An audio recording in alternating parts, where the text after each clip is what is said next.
Um dos nomes mais poderosos do judiciário brasileiro acaba de entrar no radar da política internacional.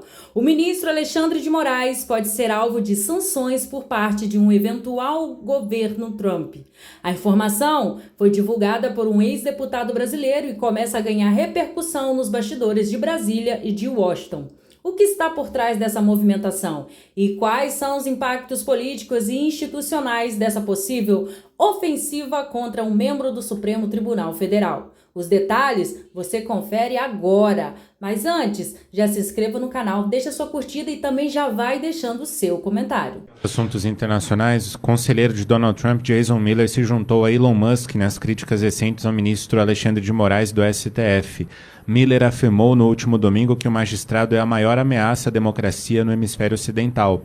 As sanções a Moraes estudadas pela Casa Branca, contudo, caminham aos poucos.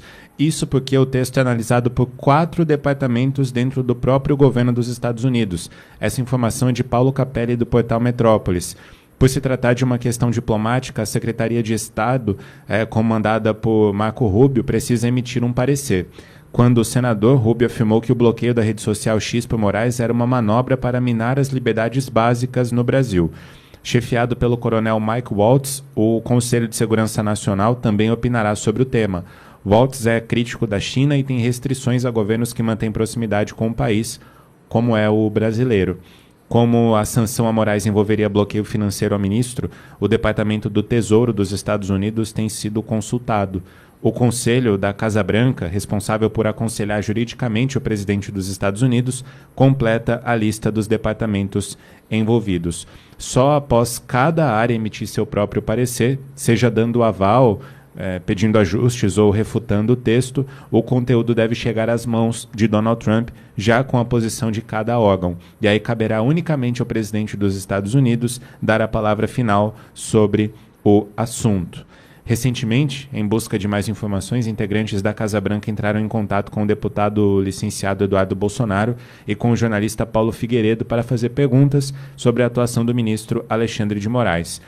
Em março, Lindbergh Farias, do PT, chegou a pedir a apreensão do passaporte de Eduardo sob o argumento de que o parlamentar conspirava contra o país. A solicitação foi negada pelo STF. Fala, Borgo.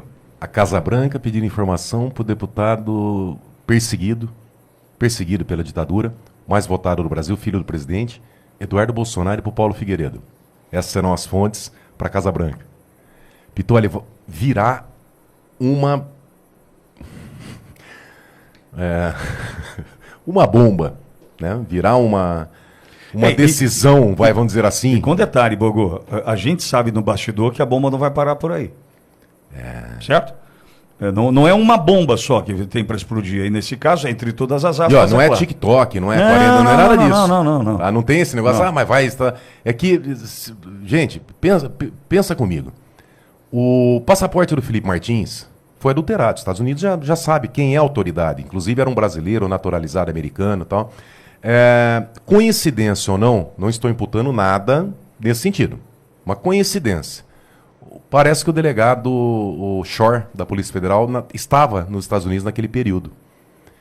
E o que faz um brasileiro naturalizado lá inserir informações falsas no passaporte, que serviu, inclusive, tendo um jornalista, esse que é a Associação Brasileira de Imprensa, deve ser da mesma linha, né, que gosta de censurar o jornalismo, acabou participando ali, soltando uma informação que o Felipe Martins estaria nos Estados Unidos. Então, nós temos um brasileiro naturalizado americano, que inseriu informações falsas sobre a viagem do Felipe Martins nos Estados Unidos, que serviu de justificativa, né, fundamentação para a prisão do Felipe Martins, que tinha como único objetivo forçá-lo, coagi-lo, por pessoas, como disse o Gilmar Mendes, pervertidas, a fazer uma delação premiada. A delação do quê? Não tem, mas não precisa.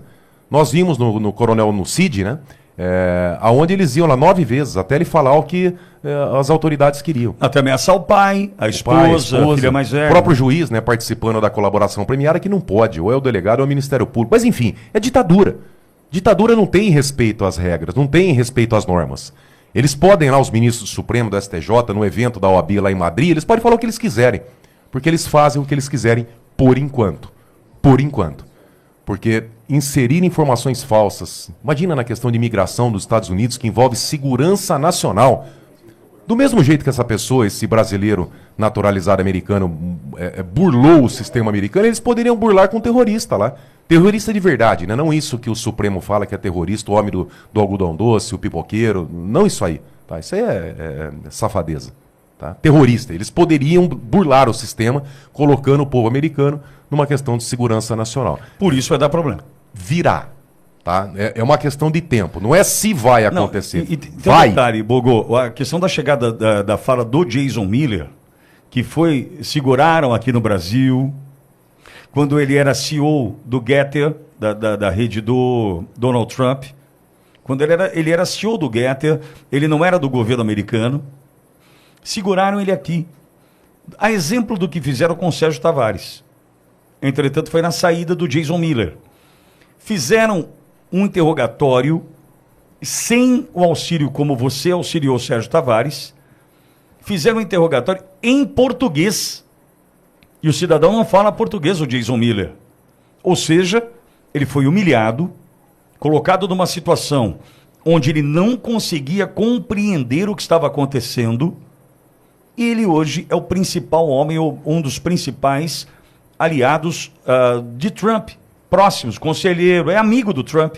Imagina esse cara, sabendo o que aconteceu aqui, sabendo o que ele viveu aqui, sabendo do bloqueio do X, das contas da Starlink, não é da conta do X, é da Starlink. Agora tem uma outra coisa, né, que a gente vai no limite do que a gente pode falar. Você acha que só isso eles fizeram? O Alexandre de Moraes, ele só promoveu isso? Ele só participa disso? Não. São várias frentes na tentativa de complicar a vida de quem estava ao lado do presidente Bolsonaro no Brasil, ao lado de Trump nos Estados Unidos. Por que segurar Jason Miller? Qual era a relação do Jason Miller com Bolsonaro? Zero. Zero. Qual era a relação de Elon Musk com Bolsonaro? Zero. Havia uma relação da plataforma com o período eleitoral no Brasil, de fundamental importância, a rede social X, no comunicado de políticos. Mas, de fato, a relação direta não existia. Então, Bogão, vamos lembrar, não tem só isso. Por exemplo, e aí eu vou pedir para o Sérgio Tavares fazer um convite para quem nos ouve, que ele está ali pronto para fazer um convite. Bogô, onde está o pendrive com 6 gigas de informação do Glenn Greenwald? Você acha que isso aí acabou? Você acha que isso aí sumiu? Veja, covardia da Folha de São Paulo e covardia do jornalista, né? E covardia, cada um sabe onde aperta o sapato, tá? Foi ameaçado, quis parar, mas ele sabe o motivo pelo qual o Glenn desistiu de publicar o conteúdo do 6 GB. Mas alguém passou para ele, certo? Alguém passou para ele. Porque ele não teve acesso diretamente. Não, alguém passou essas informações? Você não caiu do céu, não. E será que essa pessoa que passou essa informação para ele passou será que passou só para ele? Então, você acha que isso para por aí? É o que eu estou tentando mostrar aqui é o seguinte nessa minha fala.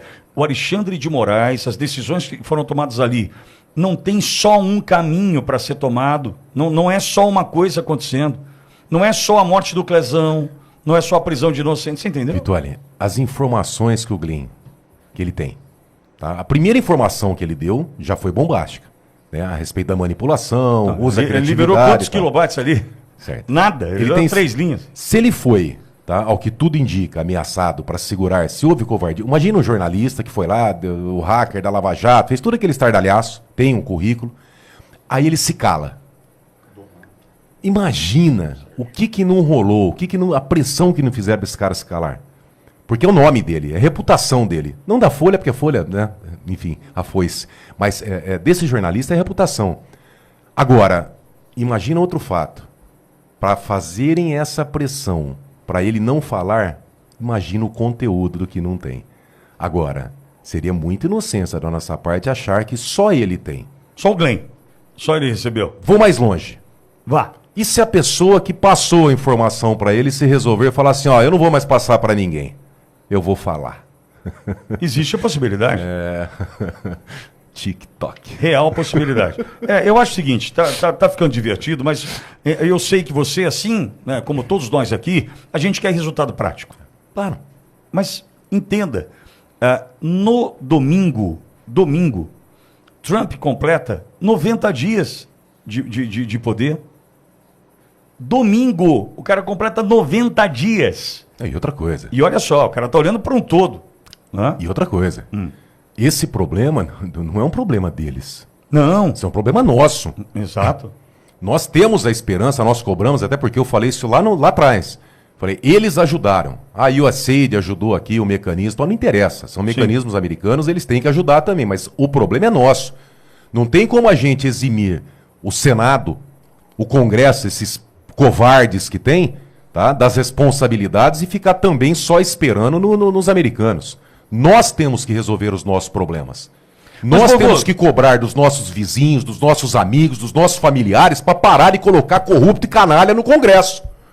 Vai ter eleição agora de 2026, aí chega lá um deputado porque mandou uma emendinha para a cidade, porque é o pastor da igreja, porque é isso, porque é aquilo, e coloca o canalha lá dentro de novo.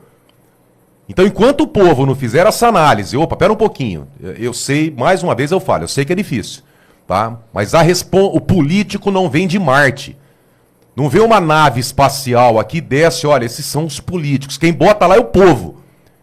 E cada cidadão, cada eleitor é responsável por cada político que está no Congresso. Político está indo bem? Parabéns para o eleitor que colocou lá. Político está indo mal? A gente não tem bola de cristal, né? Às vezes sim, coloca uma pessoa lá, a pessoa rouba, a pessoa desvia dinheiro. Ué, muda, troca o político. Agora, continuar votando em pilantra, tá? E falando a culpa são dos políticos, não, me perdoa. A culpa é de quem coloca a canalha lá dentro. Quem vota em vagabundo tem responsabilidade nisso. Deputada, a gente está ao vivo aqui na Jovem Pan. O senhor pretende passar a noite aqui no plenário da Câmara? Olha, pretendo, mas isso não é o caso mesmo, que vocês têm que entender o que está acontecendo, gente. Pelo amor de Deus. Vocês fazem ideia do que está acontecendo? Explica. É muito claro. O ministro Alexandre de Moraes já desbordou todas as legalidades constitucionais e tem a mídia aplaudindo isso ainda, gente. Vocês não vão acordar, não? Vocês não estão vendo que é o único ministro fazendo um bando de atrocidade jurídica? Que qualquer aluno do primeiro período de direito sabe que está errado e vocês estão aplaudindo ainda? Vocês sabem o que está acontecendo? Vocês sabem o que vai acontecer daqui a 10 anos se houver essa escalada por uma única pessoa na corte? Ele tem 8 pedidos de impeachment, 9 com o que eu protocolizei hoje. Vocês sabem como que nasceu o inquérito 4781? Vocês têm ideia do que é? Nasce de ofício. Não pode abrir inquérito de ofício. Eles usam o artigo 43 do Regimento Interno do STF. Eles falam que o crime, quando é cometido nas dependências do Supremo, pode-se abrir um inquérito como qualquer tribunal, ok, concordo. Mas em acórdão, eles confundem jurisprudência com dependência. Não tem nada a ver. Isso é pueril, isso é inepto. Qualquer um sabe que não existe esse tipo de interpretação jurídica. O regimento deles é diante da Constituição de 88, à luz da Constituição de 69. E eles não aplicam mais a lei, que é pátria, que é o Código Penal e Processo Penal. E está todo mundo aplaudindo, gente. Ele está prendendo parlamentar por opinião. A letra de lei é taxativa. Não há interpretação. Qualquer imbecil sabe isso. Desculpem o termo. Quando tem como julgar ou como tem algum tipo de subjetivação na lei, você pode até interpretar dentro daquele limite. Agora, o juiz Alexandre de Moraes, juiz, não, advogado paulistano catapultado ao cargo de ministro. Quando ele quer fazer a lei à maneira dele, ele preenche uma lacuna com o que ele entende. O magistrado, ele é inimigo do Brasil se ele não conseguir cumprir a lei que é positivada. O magistrado, ele tem que cumprir o que o legislador faz aqui. Ele é escravo da lei que nós fazemos através do voto de vocês. Agora, se vocês aplaudem, né, decisões monocráticas ilegais e inconstitucionais, se vocês aplaudem censura, se vocês aplaudem um avanço totalmente draconiano sobre os outros poderes, vê o presidente da República como é que é perseguido por ele. E vocês vão aplaudir, gente? Pelo amor de Deus. Sai a capa amanhã, deputado ataca a democracia. Ataque a democracia é um ministro vir aqui e fazer lobby para reprovar uma PEC de mais transparência nas eleições. Isso é um ataque à democracia. Um ministro ligar para deputado e falar, ó, vota por uma prisão. Pô, mas é ilegal. Não, mas vota pela prisão. Ah, vou bater palma que é um genocida. Ah, eu não vou entrar nesse quesito, mas também se eu falar todos os membros da casa fica complicado. Eu vou demandar aqui 24 horas para poder falar. Mas a questão é que é um fato. Agora, a gente não pode fazer isso e permitir que a democracia sofra esses arroubos e o ministro continue lá, ó, vitalício. Quem indicou esse cara? Por que ele mentiu no currículo para poder passar na sabatinada do Senado e depois desmentiu? Por isso o só já deveria ser empichado. Tá mentindo. O que ficou decidido aqui? O senhor vai passar a noite? Não, isso é o de menos, mas isso não é relevante. Isso não tem relevância nenhuma. Por que o senhor vai passar a noite aqui, deputado? Porque eu quero ver até onde vai a petulância de alguém para de fato romper com os outros dois poderes, porque aqui o plenário é inviolável. Um deputado é soberano no plenário. Eu quero saber até onde vai, se ele quer dobrar essa aposta. Se ele quer mesmo, de fato, mostrar que ele manda nos outros poderes. Os outros ministros já estão envergonhados pelas atitudes dele. Agora, o que não cabe mais é ele ficar acelerando para cima, de fato, da nação, contra a nação, e todo mundo aplaudir, gente. O senhor chegou a falar com o presidente da Câmara, Arthur Lira? Não, ainda não. Há a prerrogativa de votar, de votar lá em plenário, o senhor quer? Não, na verdade não tem ninguém que querer. O julgamento da ADI 5526, gente, eu não estou falando nada que é hipotético. Eu não estou dando meu pensamento, não. Estou falando o que é. A ADI essa ADI 5526, que inclusive o Alexandre é o redator dela, tá? Aqui diz que o artigo 312 do CPP trata de prisão preventiva, não se aplica em hipótese alguma a parlamentares. Hipótese alguma. E o artigo 319, que trata de medidas cautelares diversas da prisão, se atrapalhar direto ou indiretamente, um pouquinho que seja, o livre exercício do mandato parlamentar, tem que passar pelo crivo da casa em 24 horas. Como que ele faz um ofício dizendo que não precisa notificar a casa? O que ele está fazendo com o legislativo? Quando que o senhor vai falar com o Lira? Não sei. Quando ele achar que é importante entender isso aqui... Tentou o contato? Tentou o contato com o Lira? Não, ainda não tentei hoje não. Isso também é uma falha minha, mas vou tentar daqui a pouco. E além do senhor, o que mais vai dormir no plenário? Não sei. Mas o senhor não tentou com ele, o senhor não tentou contar com ele ainda por quê? Porque não deu tempo. Tinha advogado, tem um monte de deputados que já deram depoimento, inclusive deputados que votaram em outrora pela prisão, já arrependidos, votam agora. O que acontece é que não dá para engolir, dinamitar o princípio do povo, que é o princípio da soberania popular. Pô, se você elege alguém e outra pessoa que é indicada por um presidente quer tirar o poder do povo, isso é inconcebível numa democracia. E depois vem falar o quê? De democracia, defesa de democracia. Ataque ao Supremo. A pessoa vai ali e fala, eu não concordo com o ministro. Ataque à democracia. Ataque foi em 85, o cartel de Medellín explodiu o Palácio da Justiça lá na Colômbia. Isso é ataque, pô. Agora fala, falou que o ministro é feio. Atacou o ministro. O cara gasta em 4 anos 80 milhões em segurança. Ele não tem o direito de se sentir com medo. Agora, salvo engano, abre aspas, não quer ser criticado, não quer ser satirizado, não se lance à vida pública. Alexandre de Moraes, julgamento de plenário da corte. Ué, não pode ser criticado não esse ataque agora à democracia? Que maturidade política é essa de um país que pensa isso? E que maturidade é essa de uma mídia que vai lá e joga assim, nossa, deputado é preso em flagrante delito por crime inafiançável de xingar ministros. Está tipificado no Código Penal? É crime xingar ministro? Então, por analogia, é crime xingar deputado, presidente da República. É isso que vocês querem? Quer dizer, aí vai lá, faz todas essas atrocidades jurídicas e vai a mídia correndo Alexandre de Moraes, o herói nacional. Herói de quê, pô?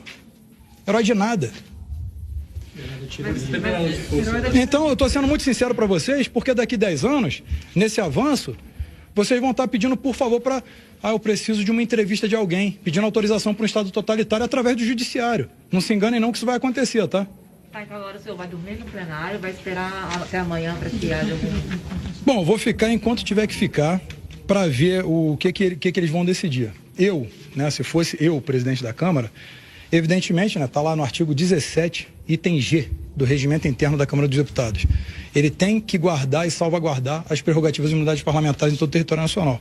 Isso é função principal, na verdade. Mas decidiu do que? Eu não entendi. O senhor falou que não conseguiu conversar com ele. Não foi a decisão? Não conseguiu. Vou conversar com ele. Ele vai me ouvir, claro, evidente. O Lira é advogado, ele não é nenhuma pessoa que é leiga no assunto. Ele sabe muito bem o que é, tem uma vasta experiência no Legislativo. Acontece que o Legislativo ele não pode. Estava aqui conversando com o Luiz Lima, até se emocionou. É triste para um país, tu vê uma ruptura no poder, tá aqui, o Ulisses Guimarães está se revirando no túmulo. Ele foi constituinte em 85, quando foi promulgado em 88, a Constituição de 85 veio para 88, ele disse de respeitar nunca, contrariá-la jamais. E agora, o que esse cara está fazendo sozinho contra o Brasil? Então, domingo plenário é um protesto, senhor? Não só um protesto, uma garantia fundamental também. Já quero ver se ele vai ter essa petulância de vir aqui de respeitar o Poder Legislativo dessa maneira, né? Entrando no plenário, no caso. Porque basicamente isso aí não é relevante. Domingo plenário não é lá, vocês não estão entendendo o que é de fato. Vocês não entenderam ainda a realidade da situação. Vocês vão entender. Dizem que a gente só aprende a voar, só aprende que não pode voar quando pula do penhasco e vê que não tem asa, né? É o que vai acontecer com o povo brasileiro, pô. Não vai amadurecer politicamente, não? É complicado, vocês não fazem ideia do que está acontecendo mesmo, né? É lamentável, vocês deveriam saber melhor. Mais alguma coisa? O cenário ainda é incerto, mas os desdobramentos podem ser significativos. Há articulações em curso nos bastidores da política internacional e também brasileira, e nomes até então intocáveis começam a ser questionados. Qual será o próximo passo? Quem está realmente por trás dessas movimentações? E principalmente, o que está por vir? Continue acompanhando porque essa história está longe de terminar, mas eu já te convido a você fazer com que muitas outras pessoas conheçam e saibam dessa notícia, compartilhando bastante esse vídeo com bastante pessoas do WhatsApp, do Telegram e também para aqueles grupos aonde você faz parte. Conta tudo junto.